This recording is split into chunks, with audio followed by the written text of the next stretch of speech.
First warning of a monster earthquake off America's coast. The worst natural disaster in the history of the nation is coming, say the scientists. And they are all in agreement. It is absolutely coming. Thousands of dogs will bark at alert before the ground liquefies in one area. And a wall of water will slam into the Pacific Northwest up to 100 feet high and up to 700 feet across. More than 10,000 will die. It is coming. It is a certainty. The question is when. The warning is from the New Yorker magazine. We'll give you all the details from the scientists and find out why it's already all overdue. The big one in the Pacific Northwest, an area I'd never even heard of as far as seismic activity goes. Hang on, this is interesting.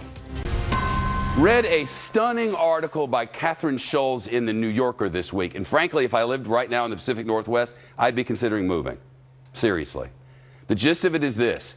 The federal government estimates 13,000 Americans will die in a major earthquake and tsunami in the Pacific Northwest. It's not a question of whether, but when. This earthquake is coming, and it's overdue. Consider that the magnitude 9.0 earthquake in Japan, just a few years ago, remember that? Killed more than 15,000 people in the north of Japan and injured thousands of others. Seismologists say that the quake that will strike on our Pacific Northwest coastline should be even stronger, at up to a 9.2. They call such a quake a margin rupture quake, and it's every bit as bad as it sounds. Here's the reason for it. Our entire continent sits on the North American tectonic shelf, right? Plate, I should say. Off the coast of the Pacific Northwest, from the top of Washington State all the way down to northern California. This is it. And another plate called the Juan de Fuca is trying to slide up under North America, but it's stuck. We have an illustration over here in the big wall. Let me show you what this is. This is our continent here. This is the Cascada Mountains. This is the Cascadia, what do they call it? The Cascadia what? Bridge. The Cascadia Bridge. I was actually asking him, but thank you. The North American plate here and the Juan de Fuca plate here. This one's sliding up under, and eventually this is going to go down, send a huge wall of water up. That wall will go all the way over to Japan, and the other will come onto our shore within 15 minutes. And when it slips, it will unleash not only a colossal earthquake, but also that tsunami. 700 miles long, and in some places up to a 100-foot high wall of water and whatever it's pushing, like houses and dump trucks and schools. Thousands and thousands will not escape. The New Yorker quotes a FEMA official who says, and I quote, "Our operating assumption is that everything west of Interstate 5 will be toast." Everything west of Interstate 5 is gone. That's Seattle, Tacoma, Portland and Olympia, Salem and Eugene, wiped out. Altogether about 7 million people. That's not including tourists. So think of summertime. The New Yorker reports that FEMA calculations indicate the disaster will damage or destroy about 1 million buildings, including 3,000 schools and 1/3 of all fire stations. And perhaps the worst part of all of this, these sorts of earthquakes happen at regular intervals in exactly this part of the world, have forever. On average, according to seismologists, about every 240 years. So when was the last one of these massive 9.2 or so earthquakes? Well, the last one was more than 300 years ago, the year 1700. It struck in the Pacific Northwest and sent a 600-foot wave of water all the way to Japan.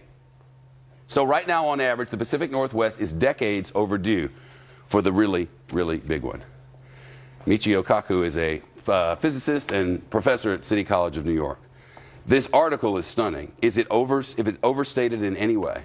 No, the Cascadia Fault is an earthquake waiting to happen. We know it's going to happen with an energy 30 times the maximum energy of the San Andreas Fault. So Hollywood has us brainwashed into thinking the big one is going to be in California. No, the Cascadia Fault would pack energy 30 times the energy that the San Andreas Fault can muster. The article speaks of a liquefaction of the earth, that part of the earth will turn to liquid. That's right. We're talking about major energy surges inside the ground that'll cause it to liquefy. We've seen that in Japan. We saw that at Fukushima, and it's almost like quicksand. One day you're walking on solid ground, the next you're falling right into a quicksand. This earthquake would last 4 minutes or more, the rattling and the shaking, and then within 15 minutes they estimate this wall of water. In the entire inundation zone, you could have water up to 100 feet high. That's right. And in the inundation zone, we have 70,000 people that have almost no clue as to what could happen. You know, in Japan, you have to live with earthquakes every day. Children go through tests and drills. People are conscious of this. But in the Pacific Northwest, it barely rates on the radar screen. There's something that happens before the shaking that we can sense, sensors can pick up. That's an early warning system that they have all over Japan, especially in the north and in the Tokyo area. They've been trying to get it pushed through, look for money for it in the Seattle-Tacoma area, nothing. That's right. Before the earthquake actually hits, there's a compression wave that is detected by animals, for example. Animals start to act very strange, and we've seen that happen before earthquakes. And then a minute, 2 minutes later, boom, you head for the hills because there's nothing left to do except to go to high ground. You mentioned what this sort of event has caused in history. That's right. In the year 1700, there was a massive earthquake and tsunami which surged over Japan. And then running the videotape backwards, you can actually see that in 1700 it originated with a Cascadia fault. And then we physicists can calculate the energy, the magnitude, the dynamics once we got these two events linked together. And that was only done in the last decade or so. And you mentioned Mount Everest. That's right. Mount Everest is also created by the collision of two faults, just like what we have here.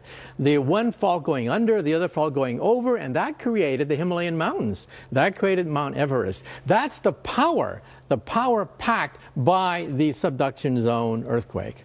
Okay. Averages of when things are going to happen are really not very reliable. I think they use by example, the difference between 4 and 6 is 2.